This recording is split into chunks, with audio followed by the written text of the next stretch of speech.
Good evening, नमस्कार। आप सभी का ग्रेविटी पॉइंट ऑफिशियल चैनल में हार्दिक स्वागत एवं अभिनंदन है।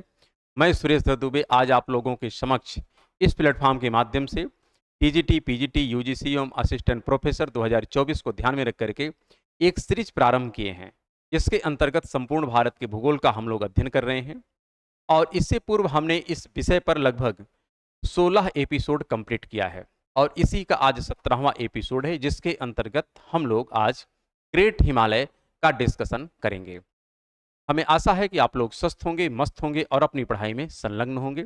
यदि आपने अभी तक चैनल को सब्सक्राइब नहीं किया तो चैनल को अवश्य सब्सक्राइब करें, लाइक करें एवं प्रमोट करें, जिससे प्रत्येक वीडियो का नोटिफिकेशन आप लोगों तक समय समय पर उपलब्ध हो सके। साथ में देखा जाए तो प्रत्येक वीडियो का पीडीएफ मटेरियल भी टेलीग्राम चैनल पर उपलब्ध कराया गया है। आप उसको वहां से डाउनलोड करें, जिसका लिंक नीचे कमेंट बॉक्स में दिया गया है। और इस प्लेटफॉर्म के माध्यम से अन्य कई प्रकार की सीरीज भी चलाई जा रही है, तो आप उन सभी सीरीज का भी अपने आवश्यकता अनुसार भरपूर लाभ उठाएं और अपने एग्जाम को बेहतर करने का पूरा प्रयास करें। तो चलिए आज के क्लास को हम प्रारंभ करते हैं। और आज का जो क्लास है यह बेसिकली ग्रेट हिमालय के संबंध में है। हम लोग सबसे पहला हिमालय का जो देखे थे सामान्य परिचय देखे थे, उसके पश्चात हमने ट्रांस हिमालय के विषय में डिस्कस किया है। आज जो है इसी हिमालय का तीसरा पार्ट है, जिसके अंतर्गत हम लोग आज ग्रेट हिमालय का डिस्कशन करेंगे। अर्थात यहाँ पर बृहद हिमालय या ग्रेट हिमालय का डिस्कशन आज कंटिन्यू किया जाएगा। तो आइए आज हम ग्रेट हिमालय के विषय में पहले समझते हैं। लेकिन यहाँ पर ग्रेट हिमालय के विषय में कुछ समझने से पूर्व इसका हम एक इमेज आपके सामने रिप्रेजेंट करते हैं, जिसको हमको देखना है। तो यहाँ पर सबसे पहले यह देखना है कि यह एक भारत का मैप है और भारत के मैप में अगर आप देखें, सबसे पहला पार्ट है ट्रांस हिमालय, जिसके विषय में हम लोग डिस्कस कर चुके हैं। ग्रेट हिमालय और ट्रांस हिमालय के मध्य में एक ऐसी घाटी है या एक ऐसी संरचना है जो इन दोनों को सेपरेट करती है, और इसका नाम है ITSZ। क्या नाम है? ITSZ, जिसको कहते हैं इंडस सांगपू सचर जोन। इसी प्रकार यहाँ पर ग्रेट हिमालय है और ग्रेट हिमालय के साउथ में एक है जिसको हम कहते हैं लघु हिमालय। तो यहाँ पर ग्रेट हिमालय और लघु हिमालय के मध्य में भी एक घाटी है जिसको हम कहते हैं MCT, मेन सेंट्रल थ्रस्ट। एक बात तो क्लियर हो गई कि हमको जिस हिमालय की संरचना का अध्ययन करना है वह ट्रांस हिमालय के साउथ में है और लघु हिमालय के नॉर्थ में है, या यूं कह सकते हैं ITSZ के साउथ में है और MCT के नॉर्थ में है। तो यह हमको इसके लोकेशन के विषय में स्पष्ट हो गया है। अर्थात इसका डिस्कशन हम लोग पहले एपिसोड में भी कंप्लीट किए थे। अब इसी के विषय में देखते हैं कि ग्रेट हिमालय का यहाँ पर सामान्य परिचय क्या है। अगर ग्रेट हिमालय का विस्तार हम देखें तो इसका विस्तार यहाँ से स्टार्ट होता है और यहाँ तक चलता है। यहाँ पर जो विस्तार है इसको हम कहते हैं नंगा पर्वत। कहाँ से इसका विस्तार प्रारंभ होता है? तो ग्रेट हिमालय का विस्तार प्रारंभ होता है नंगा पर्वत से। नंगा पर्वत है जम्मू एंड कश्मीर वाले सेक्शन में। और कहाँ तक इसका विस्तार पाया जाता है? इधर का विस्तार है नामचा बरवा है, और नामचा बरवा जो है ये कहाँ पर है? अरुणाचल प्रदेश में। इसका तात्पर्य है ग्रेट हिमालय का जो विस्तार है जम्मू कश्मीर के नंगा पर्वत से स्टार्ट होता है और अरुणाचल प्रदेश के नामचा बरवा तक इसका विस्तार देखा जाता है। यह पॉइंट हमको क्लियर होना चाहिए। लेकिन कितने किलोमीटर में फैला है, यहाँ पर कौन कौन सी पर्वत चोटियां हैं, कौन कौन से प्रमुख दर्रे हैं और कौन कौन से प्रमुख ग्लेशियर हैं, हमको इन विषय वस्तुओं को समझना है। क्या क्या समझना है? तो यहाँ पर 3 पॉइंट हमको समझना है। सबसे पहला विषय वस्तु तो हमको समझना है इसकी प्रमुख पर्वत चोटियां, जो किसका पार्ट है? तो यह ग्रेट हिमालय का पार्ट है। इसी प्रकार देखना है प्रमुख यहाँ पर जो ग्लेशियर हैं, क्या प्रमुख ग्लेशियर हैं, इसको समझना है। साथ में हमको देखना है प्रमुख दर्रे, इसके विषय में हमको डिस्कस करना है। तो आज का क्लास बेसिकली इन्हीं 3 पर आधारित होगा, जिसमें हम देखेंगे कि ग्रेट हिमालय की प्रमुख पर्वत चोटियां कौन सी हैं, ग्रेट हिमालय के प्रमुख ग्लेशियर कौन से हैं और ग्रेट हिमालय के प्रमुख दर्रे कौन से हैं। ग्रेट हिमालय के उत्तर में है ITSZ और ग्रेट हिमालय के दक्षिण में है MCT। ITSZ के विषय में हम लोग इससे पूर्व की क्लास में डिस्कस कर चुके हैं। अर्थात इंडस सांगपू सचर जोन। इसके एक पार्ट में सिंधु नदी का प्रवाह होता है और इसके एक पार्ट में ब्रह्मपुत्रा नदी का प्रवाह होता है। इसी प्रकार अगर यमसीटी के विषय में देखा जाए तो यमसीटी की जो घाटी है, इस यमसीटी के घाटी के विषय में भी हमको कुछ जानकारी होनी चाहिए। इसी को हम कहते हैं कश्मीर की घाटी। क्या कहते हैं? कश्मीर की घाटी। और कश्मीर की घाटी के ही संदर्भ में यहाँ पर एक रिवर है जिसको कहते हैं झेलम नदी। तो यहाँ से झेलम नदी का प्रवाह होता है, झेलम नदी गुजरती है और इसी आधार पर हम कहते हैं झेलम नदी को कश्मीर की घाटी का वरदान कहते हैं। क्या कहते हैं? झेलम नदी को हम लोग कश्मीर की घाटी का वरदान कहते हैं, क्योंकि यह झेलम नदी कश्मीर की घाटी की प्रमुख नदी है, जिसके विषय में हम लोग आगे और डिटेल में डिस्कशन करेंगे। सिंधु नदी का भी डिस्कशन करेंगे, ब्रह्मपुत्रा का भी डिस्कशन करेंगे।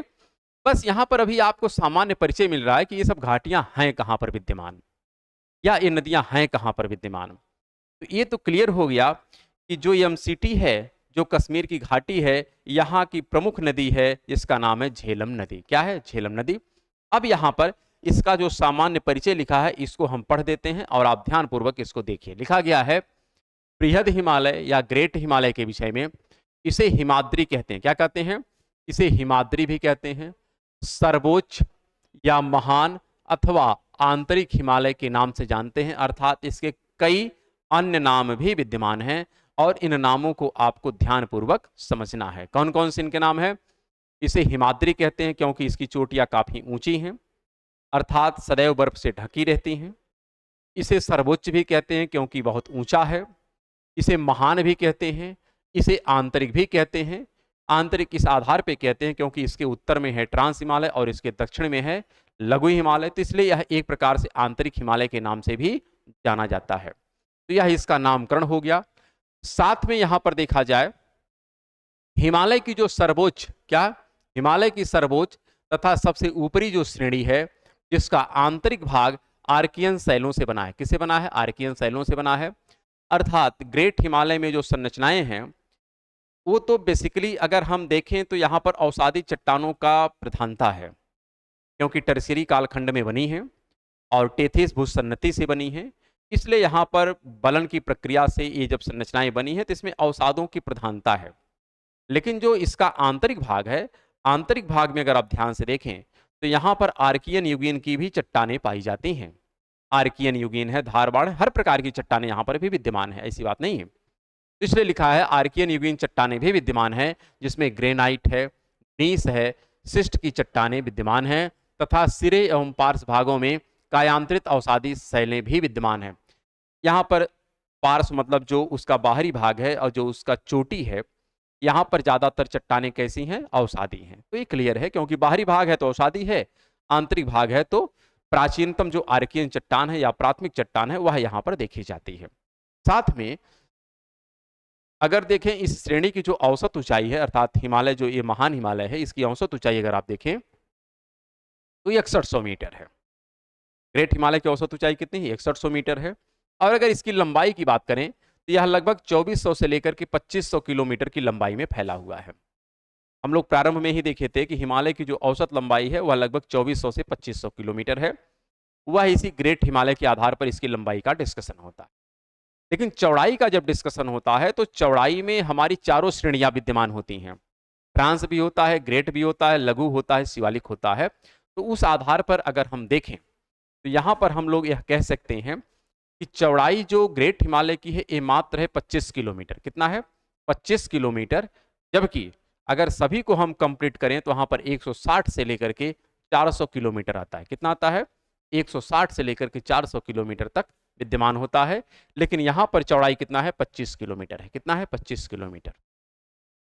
साथ में दूसरे शब्दों में यह पश्चिम में नंगा पर्वत से शुरू होता है और पूर्व में नमचा बरवा तक फैला हुआ है। तो हमने पहले बता दिया इसका जो विस्तार है नंगा पर्वत से स्टार्ट होता है और नामचा बरवा तक जाता है। और यह एक चाप की भांत है। किस तरह है? चाप की भांत है, अर्थात इसका शेप जो है एक आर्क के जैसा है। कैसा है? आर्क के जैसा है। यह हमको क्लियर होना चाहिए। इसी प्रकार अगर हम देखें तो यहां पर एक आपको मिलता है गार्ज मिलता है, जिसको कहते हैं हम लोग सिंध नदी के गार्ज से अरुणाचल प्रदेश के ब्रह्मपुत्रा नदी के मोड़ तक फैला हुआ है। इसका तात्पर्य है कि अगर दूसरे संदर्भ में देखें कि यह विस्तार कहां से कहां तक है ग्रेट हिमालय का, तो या तो हम कहें कि नंगा पर्वत से नामचा बरवा तक, और या तो हम कह सकते हैं यहां पर कि जो ये पार्ट है यहां पर आपकी सिंधु नदी जो है इसको काट करके, वैसे काटती किसको है, तो काटती है वैसे जास्कर श्रेणी को काटती है, लेकिन यहां से यहां पर एक गार्ज है जिसको हम कहते हैं सिंध गार्ज, क्योंकि सिंध नदी के द्वारा यहां पर कटाव किया जाता है ग्रेट हिमालय का।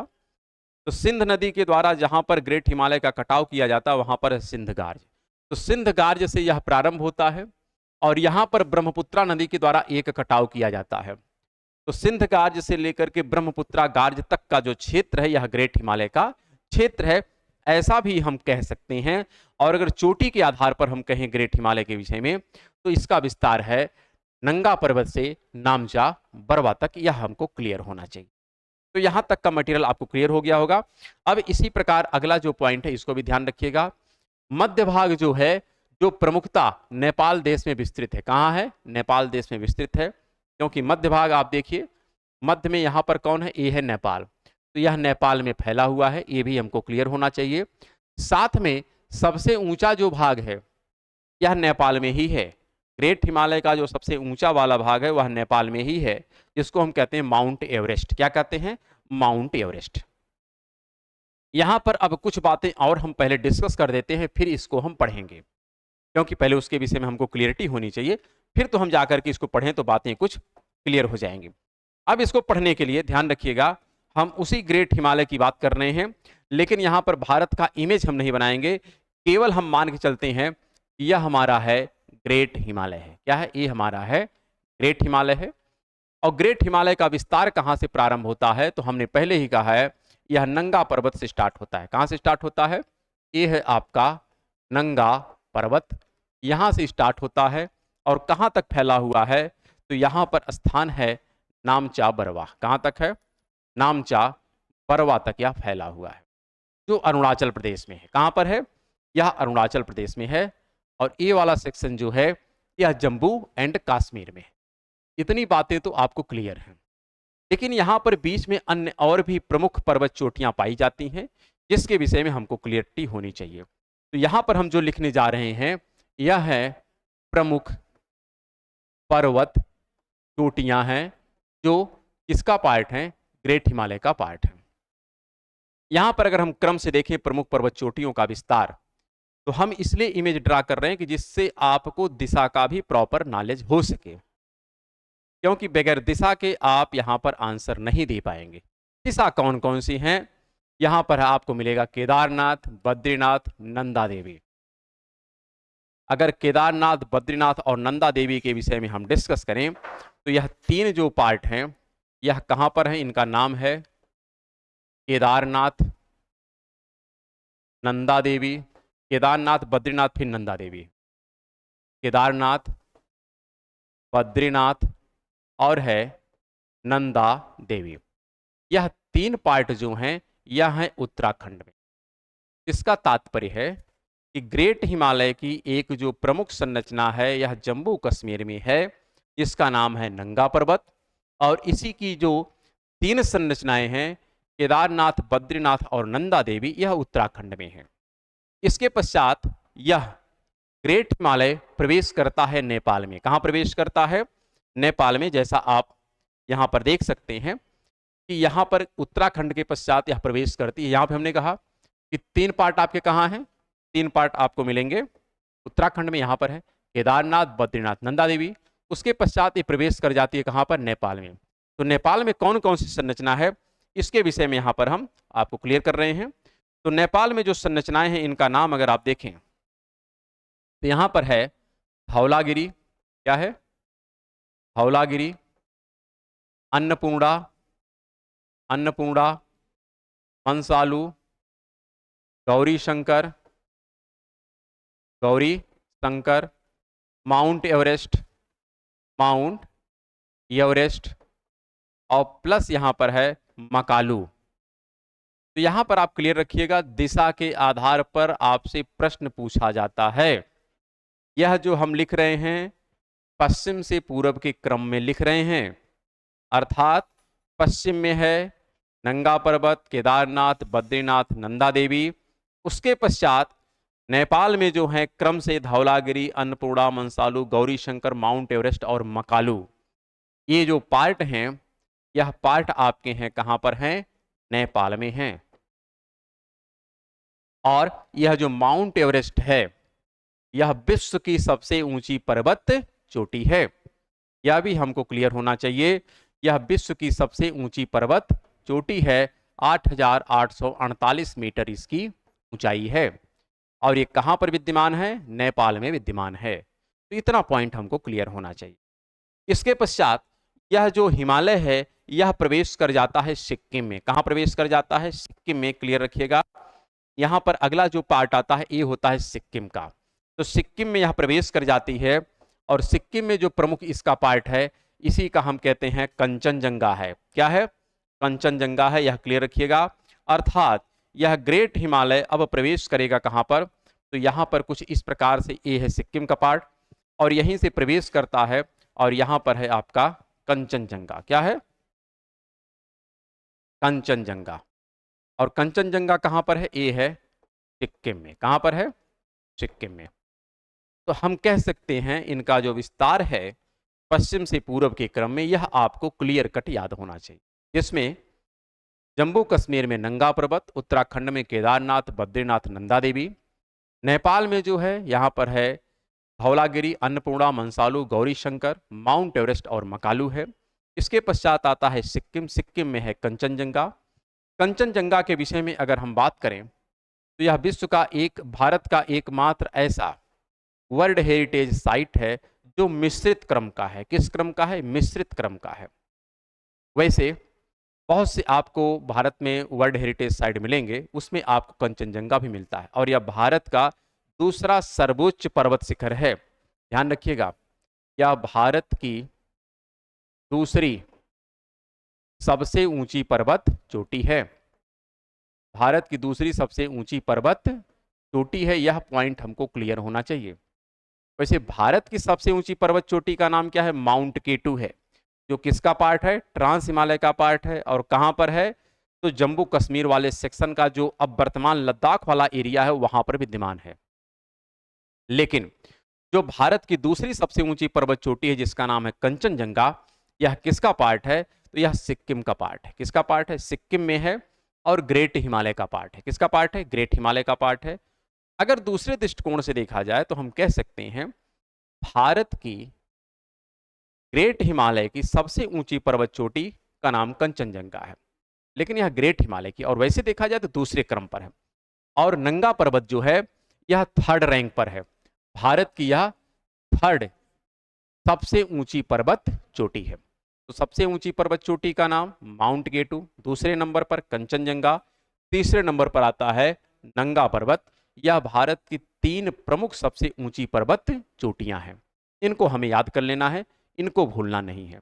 और इसी संदर्भ में यहां पर कुछ पॉइंट लिखे गए हैं, इसको आप पढ़िए। लिखा गया है कि सर्वाधिक ऊंची चोटियां इसी श्रेणी में पाई जाती हैं, और इसी में कुछ नाम यहां पर लिखे गए हैं, जैसे माउंट एवरेस्ट जो सबसे ऊंचा है और नेपाल में है। इसके अतिरिक्त आप देख सकते हैं यहाँ पर है कंचनजंगा है, सिक्किम में है, धौलागिरी है, अन्नपूर्णा है, मकालू है, नंदा देवी है। ये सब नाम हैं, लेकिन यहाँ पर कोई क्रम से नहीं लिखा गया है। लेकिन हमने जो आपके सामने यहाँ पर डिस्कस किया है, यह सब हमने क्रम से लिखा है। सब ग्रेट हिमालय के हैं। इनका क्रम आपको याद रखना है, पूरब से पश्चिम या पश्चिम से पूरब। साथ में यह भी याद रखना है कि यह किस राज्य में विद्यमान है या किस देश में विद्यमान है। यह आपसे क्वेश्चन खूब पूछा जाता है। साथ में यहाँ पर एक तथ्य और यहाँ ध्यान रखना है कि एवरेस्ट जो चोटी है, क्या एवरेस्ट जो चोटी है वो पहले तिब्बती भाषा में क्या कहते थे? चोमोलुंगमा कहते थे। तो यह नाम कभी कभी पूछ दिया जाता है, माउंट एवरेस्ट को तिब्बती भाषा में क्या नाम दिया जाता था? इसी को कहते थे हम लोग चोमोलुंगमा, जिसका अर्थ होता है पर्वतों की रानी। क्या होता है? पर्वतों की रानी। तो यह भी आपको क्लियर होना चाहिए, याद होना चाहिए।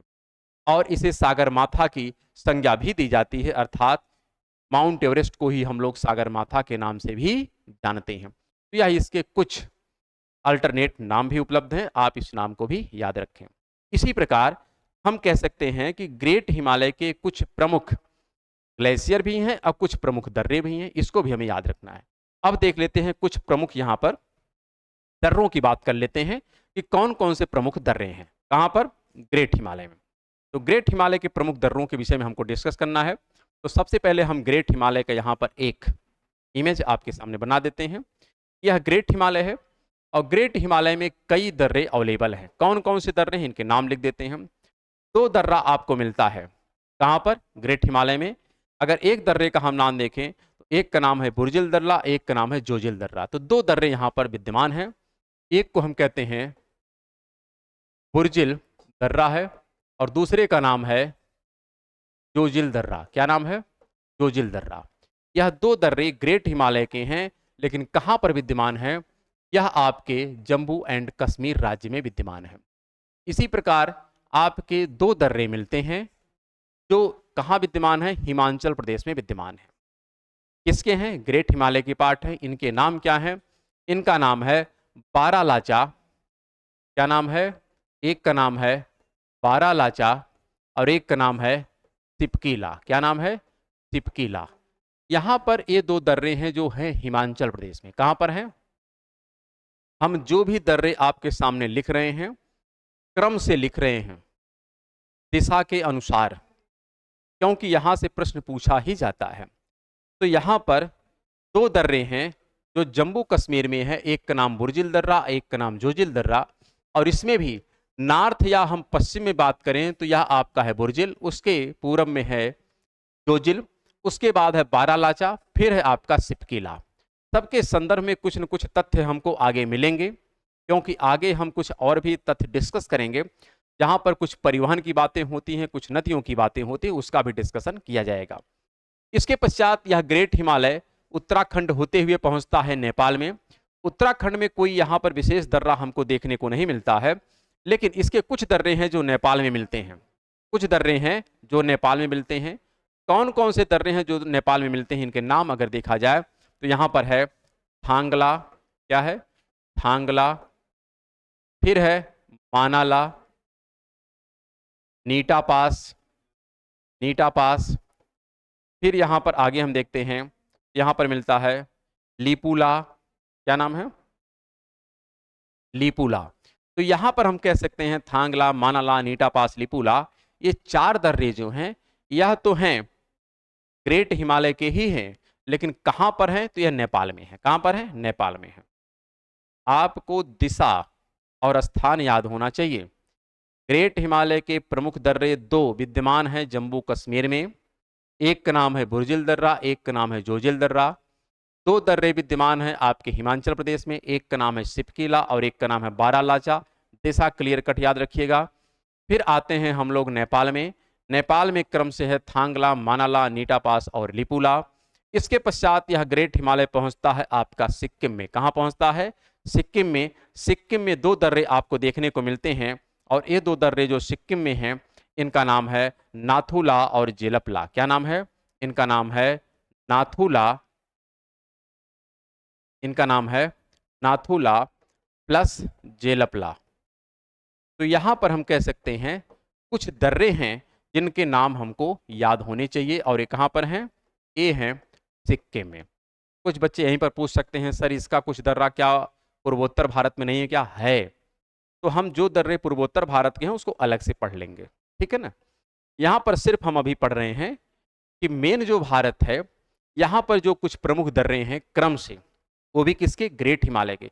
ट्रांस हिमालय के दर्रों के विषय में हमने अलग से डिस्कशन किया है।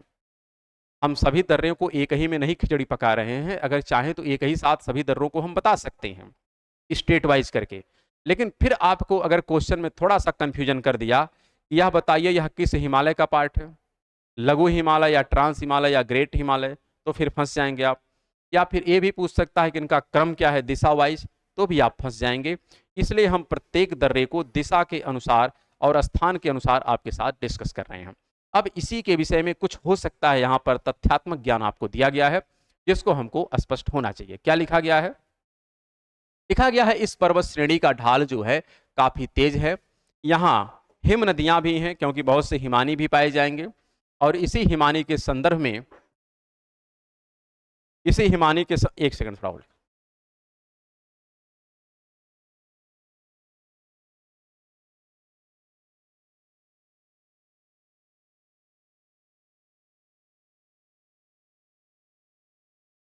तो इसी संदर्भ में हम लोग यहाँ पर देखेंगे कुछ हिमानियां हैं और हिमानी से भी कुछ नदियां निकलती हैं। उसी संदर्भ में यहाँ पर लिखा गया है कि अगर देखें तो यहाँ हिम नदियां कश्मीर में 2400 मीटर की ऊंचाई तक तथा मध्य व पूर्व भाग में कितने ऊंचाई तक, लगभग 3960 मीटर की ऊंचाई तक पाई जाती हैं। और इसी संदर्भ में यहाँ पर बहुत सारे तथ्य दिए गए हैं जो हमको समझना है, लेकिन अभी तो इसके विषय में हम बहुत डिस्कशन नहीं करेंगे, क्योंकि इसके विषय में डिस्कशन हम आगे करने वाले हैं जब नदियों का डिस्कशन होगा तो। बस यहाँ पर एक केवल लिंक है, जिस लिंक के विषय में यहाँ पर लिखा गया है और इसको आप अपने से पढ़िए, कोई बहुत दिक्कत आने वाली नहीं है। साथ में यहाँ पर अगला कुछ पॉइंट है जो हमको देखना है। यहाँ पर है कि इस पर्वत में अनेक दर्रे मिलते हैं और इसी दर्रों के नाम यहाँ पर लिखे गए। देखिए लिखा गया ना, बुर्जिल दर्रा, जोजिल दर्रा, कहाँ पर है? जम्मू कश्मीर में। हिमाचल प्रदेश में 2 दर्रे हैं, कौन कौन से हैं? एक है बारालापचा, एक है सिपकीला। उत्तराखंड में यहाँ पर लिखा है, लेकिन बेसिकली हाँ यहाँ पर, अच्छा हमने कुछ यहाँ पर गलत लिख दिया ना, हमको नेपाल के दर्रे के बारे में नहीं पढ़ना है, हमको उत्तराखंड। तो ये जो दर्रे हैं सब उत्तराखंड के ही दर्रे हैं। कहाँ के हैं? ये सब दर्रे उत्तराखंड के ही हैं, नेपाल के नहीं हैं। यह हमको क्लियर होना चाहिए, क्योंकि हम उत्तराखंड के दर्रे ही पढ़ रहे हैं। नेपाल की खाली पर्वत चोटियों के विषय में हमने को पढ़ना है। किसके विषय में? ये है उत्तराखंड में, जिसमें थांगला, मानाला, नीटा पास और लिपुला। तो यहाँ पर ये प्रमुख दर्रे हैं और इसी के विषय में यहाँ पर देखिए लिखा भी गया है, जो हमको ध्यान रखना है। कौन कौन से हैं? तो यहाँ पर आप देखिए क्रम से थांगला, मानाला, नीटा पास, लिपुला, ये यहाँ के प्रमुख दर्रे हैं। साथ में अगर हम देखें, सिक्किम में 2 दर्रा है, एक का नाम है नाथुला और एक का नाम है जिलपला। तो इन दर्रों के नाम क्रम से याद कर लेने हैं, पश्चिम से पूरब का क्रम और पूरब से पश्चिम का क्रम। साथ में यहाँ पर आप देखिए कुछ प्रमुख राजमार्ग हैं, जिस राजमार्ग पे कुछ दर्रे हैं, लेकिन यहाँ पर केवल लिखा है, आप इसको देख लीजिए। यहाँ पर अभी इसके विषय में हम डिस्कशन नहीं करेंगे, आप पढ़े रहिएगा। हम सभी राजमार्ग एक साथ डिस्कस करेंगे जो हिमालय की सभी श्रेणियों को काटते हुए किसी ना किसी दर्रे से प्रवेश करते हैं, जिसमें कुछ दर्रे होंगे ट्रांस हिमालय के, कुछ दर्रे होंगे ग्रेट हिमालय के, कुछ दर्रे होंगे लघु हिमालय के। तो जब तीनों हिमालय हम पढ़ लेंगे तो राजमार्गों की चर्चा करेंगे। अभी राजमार्ग की चर्चा करना उतना वांछनीय यहाँ पर नहीं होगा। तो यहाँ पर ये हमको ध्यान रखना है। साथ में ये भी ध्यान रखना है कि जो बृहद हिमालय है यह मध्य हिमालय से किस भाग से अलग होता है? मध्य हिमालय अर्थात लघु हिमालय से अलग करने वाली संरचना का नाम है एमसीटी, जिसको कहते हैं मेन सेंट्रल थ्रस्ट, और यही है कश्मीर की घाटी। इसी में बहती है झेलम नदी। लेकिन यहाँ पर कुछ ग्लेशियर हैं और ग्लेशियर के विषय में यहाँ पर कहीं लिखा नहीं गया। ग्लेशियर के विषय में देखिए यहाँ पर कुछ लिखा गया है, लेकिन यहाँ पर बहुत ज़्यादा आपको मिलेगा नहीं। लेकिन फिर भी कुछ ग्लेशियर हैं जिनके नाम हम आपके साथ डिस्कस कर देते हैं, जिससे आपकी बात थोड़ी बेहतर हो जाए। अगर हम ग्लेशियर के विषय में बात करें तो ग्रेट हिमालय में जो ग्लेशियर हैं प्रमुख, कह सकते हैं प्रमुख हिमनद। तो प्रमुख जो हिमनद हैं यह बेसिकली आपके मिलते हैं कहाँ पर? ये है उत्तराखंड, और उत्तराखंड का भी अगर बेसिक बात करें तो यह है आपका कुमायूं हिमालय। कौन सा है? कुमायूं हिमालय में ज़्यादातर आपके ग्लेशियर मिलते हैं, ग्रेट हिमालय के। कुमायूं हिमालय या हम कहें उत्तराखंड वाला सेक्शन, यहाँ पर ही प्रमुख ग्लेशियर मिलते हैं और इन ग्लेशियर से किसी ना किसी नदी का उद्गम भी होता है।